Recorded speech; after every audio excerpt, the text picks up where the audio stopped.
नमस्कार। विवेक की सोच में फिर आपका स्वागत है। और ये स्टार्ट होती है सिर्फ दिल्ली नहीं, हर जगह से ही, कि जो अनलॉक की प्रोसेस है वो इतनी स्लो क्यों चल रही है, इतना डिले क्यों हो रहा है। क्योंकि शायद पूरा दिल्ली ही ये मान रहा था कि 1 जून से तो खुल ही जाएगा। 6 हफ्ते हो गए, मतलब इतना लंबा लॉकडाउन तो लास्ट ईयर भी नहीं लगा था। और अब तो केसेस ना के बराबर हैं, कोई ऑक्सीजन की शॉर्टेज नहीं है, कोई बेड की शॉर्टेज नहीं है। तो फिर क्यों नहीं हुआ? क्योंकि देखिए, जो 2 चीज़ें खोली गई हैं, जस्ट टू अगेन क्लैरिफाई, वो है construction within the premises, मतलब labours are not allowed to move. कोई सामान की दुकान नहीं खोली गई है। तो इसलिए वो ये कह रहे हैं कि जो आदमी कंस्ट्रक्शन कर रहा था और जिसका सामान ऑलरेडी वहाँ पड़ा हुआ है साइट पे, वो अपना काम शुरू कर सकता है। तो broadly speaking, let's say is a big infrastructure project, जहाँ पर वो क्रेन खड़ी है और उसको गड्ढा खोदना है, वो खोद सकती है। या किसी घर में वुडन वर्क जो पेंडिंग चल रहा था, वो कारपेंटर आके वुडन वर्क ख़त्म कर सकता है, इलेक्ट्रिशियन आके इलेक्ट्रिकल फिटिंग का ख़त्म कर सकता है, उन सामानों के साथ जो सामान ऑलरेडी उस साइट पे पड़े हैं। So this is the kind of unlock which has been done. तो आप इमेजिन कर सकते हैं कि it is as good as कि वो लॉकडाउन है, वो कर्फ्यू है, वो कंटिन्यू है। तो कई लोगों ने मुझसे भी पूछा कि यार पिछले 7-8 दिन में तो केसेस बिल्कुल स्लो हो गए थे, लो हो गए थे, अब क्यों नहीं हो रहा है? तो it's not about Delhi. And I think my decision is again all the chief ministers of India, जो मुख्यमंत्री हैं इंडिया के ना, वो बहुत सेफ प्ले कर रहे हैं।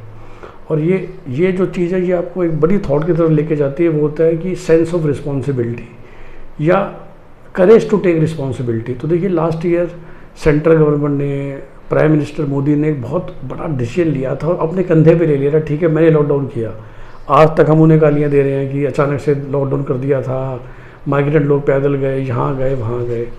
और मैंने पहले भी वीडियो में बताया कि this time he has played very smart, और बहुत स्मार्टनेस से सेंट्रल गवर्नमेंट ने सारा का सारा जो रिस्पॉन्सिबिलिटी है वो स्टेट गवर्नमेंट पे शिफ्ट कर दिया है। क्योंकि anyway health is a state government subject.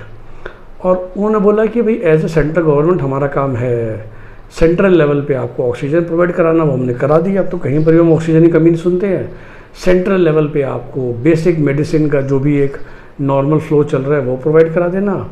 और बस अब कहते हैं ऐश शेख अपना अपना देख, तो हर स्टेट को अपना अपना देखना है।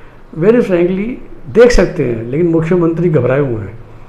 और मुख्यमंत्री को चिंता क्यों नहीं है? क्योंकि मैंने बोला कि फिर एक दूसरी थॉट आती है कि अक्सर आप इसलिए खोलते हैं क्योंकि इकोनॉमिक एक्टिविटी चाहिए व्यापार को चलाने के लिए, रेवेन्यू जनरेट करने के लिए, ताकि आप अपने सरकारी खर्चे कर सकें। सारे मुख्यमंत्री जिसे कहते हैं आराम से पसर के बैठ गए हैं। वो कहते हैं 2 महीने ना मिले कोई बात नहीं, फ्यूचर में हम अपनी कुछ पॉपुलर स्कीम्स को कम कर देंगे या मना कर देंगे। सबसे आसान होगा जो होने वाला है अगले 6 महीने में, I think the infrastructure projects, specially the state budget वाले, would be the bigger trouble. या जो हम बोलते हैं ना कि प्योर डेवलपमेंट प्रोजेक्ट।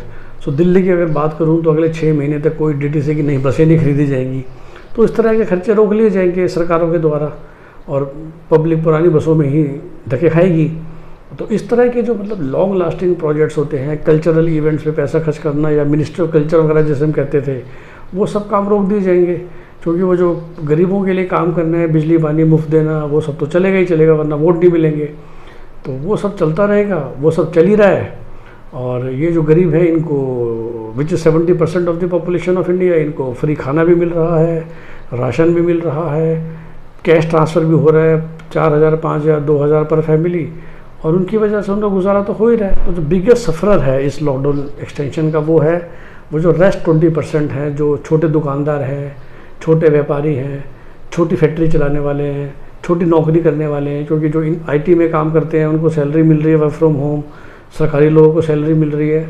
सफ़र वही कर रहा है जो हम पूरी दिल्ली या पूरी इंडिया में देखते हैं। छोटा ऑफिस, 6 लोग 7 लोगों के साथ एक ऑफिस चलाते हैं। कोई इंश्योरेंस बेचता है, कोई कंसल्टेंसी करता है, कोई हेल्थ केयर बेचता है, कोई दुकानदार हो गए जो वेरियस प्रोडक्ट्स बेचते हैं। उन्हीं के ऑफिसेस, उन्हीं के काम बंद पड़े हैं, और उसके अलावा तो बाकी सब चल ही रहा है। तो बस अब ये जो लोग हैं, ये वोट में ये बहुत कम है, तो इनको छोड़ दिया गया है। और इनकी वजह से ही आपको हर तरफ शटडाउन दिख रहा है। Of course cinema theatre, gyms, malls, swimming pools, वो तो सबसे ईजी कैजुअलिटी होती है डिसीजन लेने की।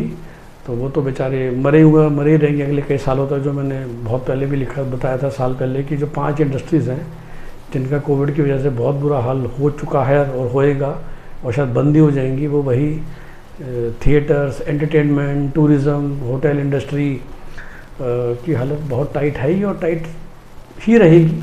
आई डोंट थिंक कोरोना अगले 2-4 साल तक पूरी तरह ख़त्म होगा। जब तक पूरी तरह ख़त्म नहीं होगा तब तक उस तरीके का भीड़ वाला जो भी इवेंट, जो भी बिज़नेस था, वो तो दिक्कत में है ही।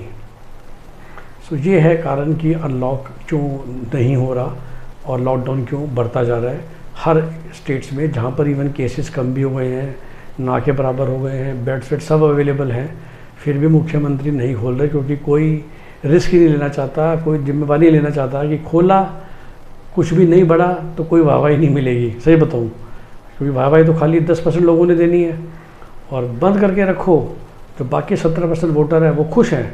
तो एक्चुअली जो बिल्कुल गरीब तबका है वो बहुत खुश है क्योंकि उनको तो खाना और पर डे अलाउंस दे ही रहे हो।